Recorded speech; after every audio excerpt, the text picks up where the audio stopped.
século XVIII, com o Iluminismo, fecha um ciclo iniciado já há muitos séculos e que traz inúmeras transformações, em especial para o continente europeu, mas de forma mais ampla para todo o globo. Esse período, que vai do final da Idade Média até o final da Idade Moderna, traz muitas transformações, dentre as quais o renascimento urbano e comercial, a formação dos Estados Nacionais, as grandes navegações, a Reforma Protestante e a Contra-Reforma.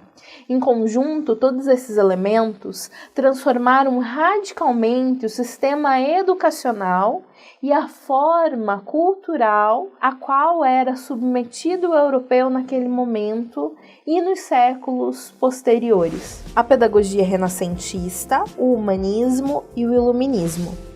A educação, o iluminismo e a razão. O século XVIII marca a culminação de todas essas transformações que foram tendo lugar no contexto europeu, mas também no contexto global, século a século. Progressivamente foram transformando o lugar do homem no mundo. O século XVIII marcou a culminação de um longo processo de ampliação de horizontes para o pensamento europeu. Isso se deu em virtude de diversos fatores: a consolidação dos Estados nacionais, a circulação de pessoas e mercadorias do capitalismo emergente, a circulação de ideias e a reconfiguração do pensamento e da moral. Todos esses processos de circulação de ideias, de mercadorias, de pessoas, fez com que o mundo fosse completamente modificado. Dos séculos XIV e XV, quando os europeus começaram a ampliar seus territórios, até o século XVIII, muitas transformações tiveram lugar naquele contexto e progressivamente modificaram a própria forma como o europeu via a si mesmo. Não mais teocêntrico, o antropocentrismo fez com que outros horizontes fossem desbravados, não só em termos territoriais, mas muito mais do que isso. À medida em que o europeu ia conhecendo outros povos, outras culturas, isso fez com que ele visse o mundo de uma maneira muito diferente. Significou uma guinada significativa para a laicidade, para o liberalismo e para o individualismo. O século XVIII pontua essa guinada já muito iniciada em direção à laicidade, em direção ao individualismo e em direção ao liberalismo.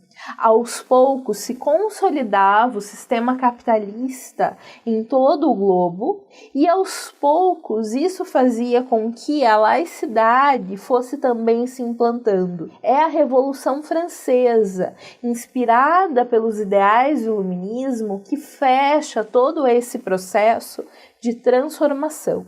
Sem dúvida, a educação desempenha um papel fundamental nessas transformações e nessas mudanças.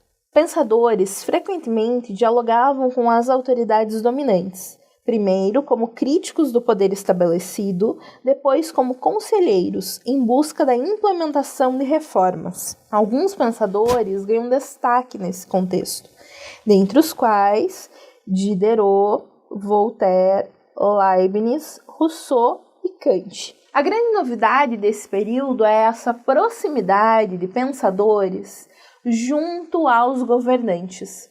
Antes, os pensadores eram um grupo à parte do governo do poder instituído, mas aos poucos, a partir do século XVI, XVII, esses pensadores começaram a se aproximar do poder instituído e se tornarem até mesmo conselheiros dos governantes. As suas ideias foram aos poucos sendo agregadas à forma de poder instituído e à organização dos estados. Dois pensadores se destacam aqui, são eles Kant e Rousseau. Para Kant, era importante defender a maioridade da razão Isso ele defendia como uma iluminação dos pensamentos.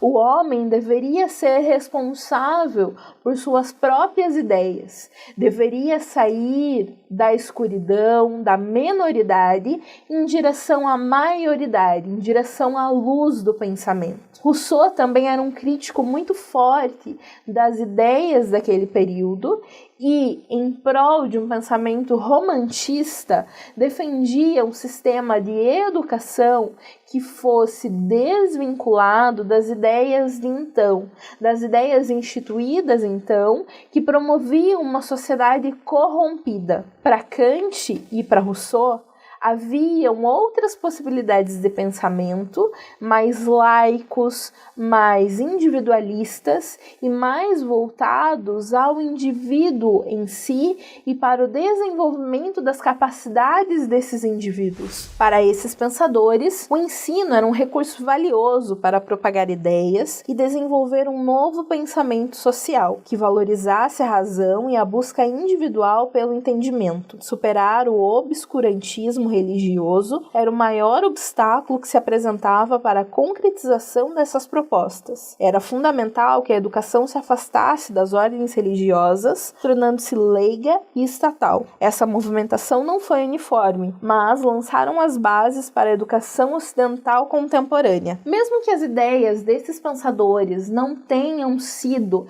implantadas de imediato ou mesmo completamente, elas lançaram as bases para a educação contemporânea.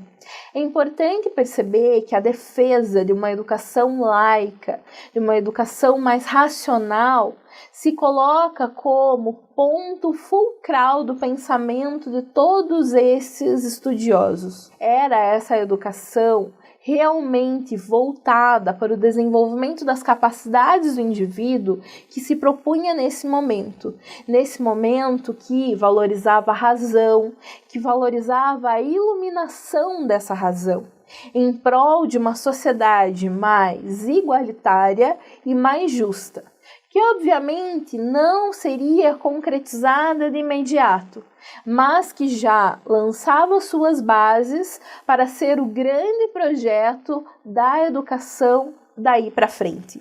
Não mais uma educação elitista e de poucos, mas uma educação realmente emancipatória.